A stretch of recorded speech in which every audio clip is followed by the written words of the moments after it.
Vive la femme révolutionnaire voltaïque. La surprise vient du fait que c'est en Afrique qu'un président donne des leçons de ce qui doit être l'évolution du monde, notamment dans ce domaine-là de l'égalité homme-femme. C'est inédit.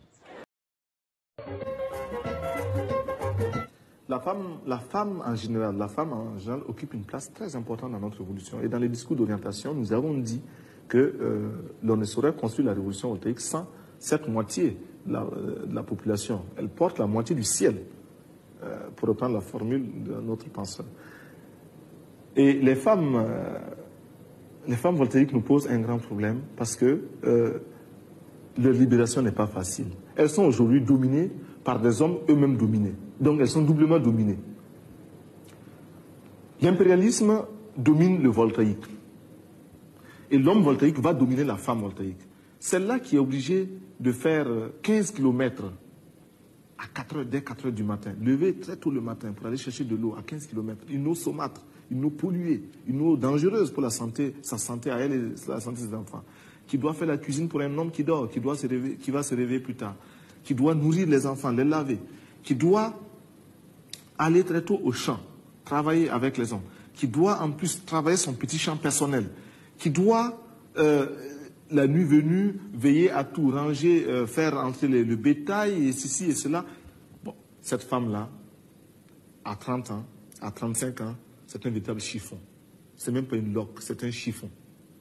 Et nous ne voulons plus de cela. Nous avons tous des mères, des épouses ou des sœurs qui ont connu, qui vivent encore ces conditions-là. Et c'est contre tout cela que nous luttons. Nous parlons en connaissance de cause. Eh bien, nous voulons responsabiliser la femme voltaïque, d'abord en commençant par sa libération. La libérer de la domination féodale de l'homme voltaïque. Cela ne va pas sans grand mal. Parce que c'est toute une mentalité à reconsidérer. Et j'avoue que chacun de nous, y compris celui qui vous parle, est lui-même remis en cause chaque jour et doit s'interroger entre ce qu'il professe, dont il est convaincu que c'est la juste voie, et la facilité qu'est la domination. Ben, enfin, parfois on se surprend à transformer son foyer en une caserne et puis on se retrouve en adjudant de compagnie. C'est pas juste, mais enfin, il faut lutter contre ça aussi. Et je lutte contre moi également, comme les autres voltaïques le font. De ce fait-là, nous sentons que les femmes voltaïques, très dominées, pour leur libération elles-mêmes, s'interrogent, ne savent même pas comment se libérer. Elles ne savent pas comment le faire. Parce qu'elles se demandent, mais un peu comme l'esclave qui ne veut pas de sa liberté, tellement il a été attaché à son maître, tellement il a été façonné. En Afrique du Sud, j'ai vu, moi, en d'autres temps, en Afrique du Sud, des Noirs s'en prendre à nous Noirs qui étions le passage et qui, entretenus par la compagnie aérienne, avions droit au même traitement que les autres voyageurs. Mais ce sont nos frères africains noirs comme nous qui nous crachaient dessus parce qu'ils ne comprenaient pas comment nous osions nous mesurer aux Blancs. Ce n'était pas parce qu'ils nous soupçonnaient d'être compromis avec les Blancs, non, parce qu'ils estimaient que nous étions d'un orgueil inacceptable. Bien, ils ont été trop longtemps dominés, ces Noirs-là. Ils ne peuvent pas comprendre qu'un Noir, ça sert à la même table qu'un Blanc. Pour libérer les mentalités, il faut oser s'attaquer aussi à nos formes, à certains aspects de notre culture qui aliènent la femme. Et pour cela, nous pensons qu'il nous faut nous attaquer à certaines mutilations, notamment les mutilations sexuelles. Les mutilations sexuelles, pour nous, sont une façon d'amoindrir la femme, sont une façon de marquer la femme du sceau de son infériorité permanente. Parce que tu es femme, tu dois porter cet art-là, tu dois porter cette marque sur toi éternellement.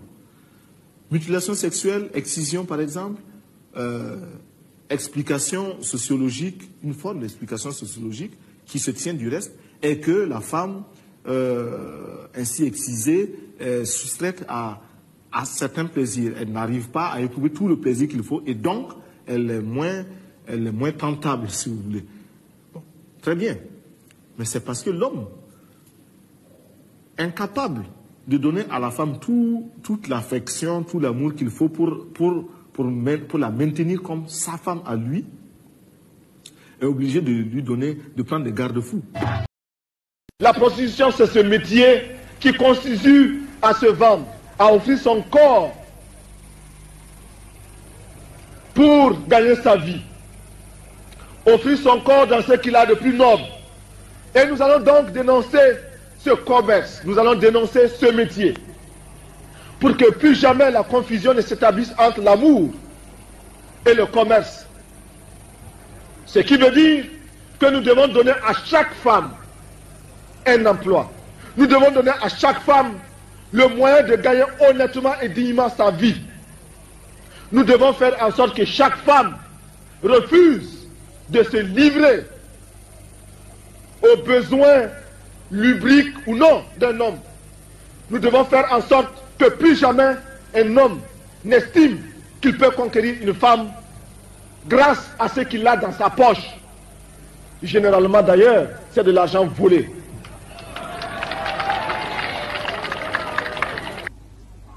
Le succès de la révolution dépend de la lutte courageuse des femmes. Et je compte sur chacune d'entre vous. La patrie ou la mort. La patrie ou la mort. Merci camarades.